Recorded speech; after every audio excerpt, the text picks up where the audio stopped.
विजया एकादशी व्रत कथा। अर्जुन ने भगवान श्री कृष्ण से पूछा, हे वासुदेव, फाल्गुन मास में कृष्ण पक्ष की एकादशी का क्या महात्म्य है?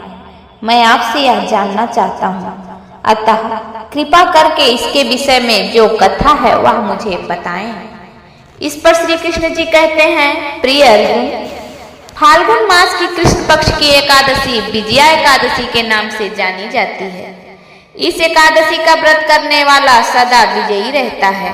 हे अर्जुन, तुम मेरे प्रिय सखा हो, अतः मैं इस व्रत की कथा तुमसे कह रहा हूँ।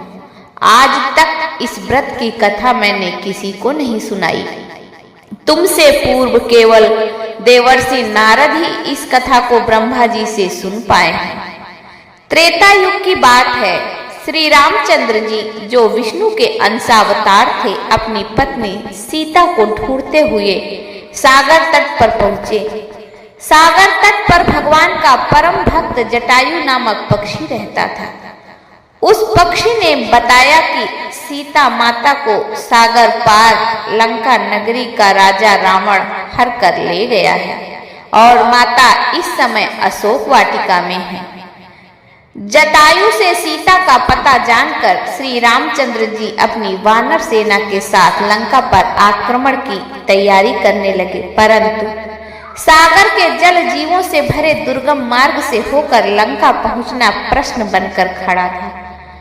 भगवान श्री राम इस अवतार में मर्यादा पुरुषोत्तम के रूप में दुनिया के समक्ष उदाहरण प्रस्तुत करना चाहते थे, अतः आम मानव की भांति चिंतित हो गए। जब उन्हें सागर पार जाने का कोई मार्ग नहीं मिल रहा था, तब उन्होंने लक्ष्मण जी से पूछा कि हे लक्ष्मण, इस सागर को पार करने का कोई उपाय मुझे सूझ नहीं रहा।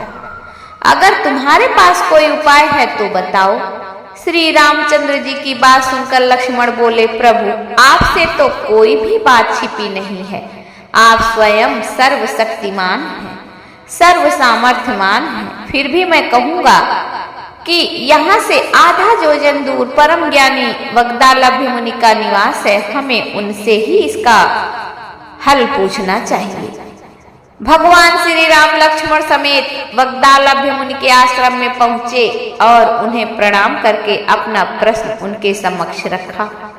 मुनिवर ने कहा कि हे राम, आप अपनी सेना समेत फाल्गुन मास की कृष्ण पक्ष की एकादशी का व्रत रखें। इस एकादशी के व्रत से आप निश्चित ही समुद्र को पार कर रावण को पराजित कर देंगे। श्री रामचंद्र जी ने तब उक्त तिथि के आने पर अपनी सेना के साथ मुनिवर के बताए विधान के अनुसार एकादशी का व्रत रखा और सागर पर पुल का निर्माण कर लंका पर चढ़ाई की। राम और रावण का भीषण युद्ध हुआ, जिसमें रावण मारा गया और श्री रामचंद्र जी को विजय की प्राप्ति हुई। बोलिए विष्णु भगवान की जय।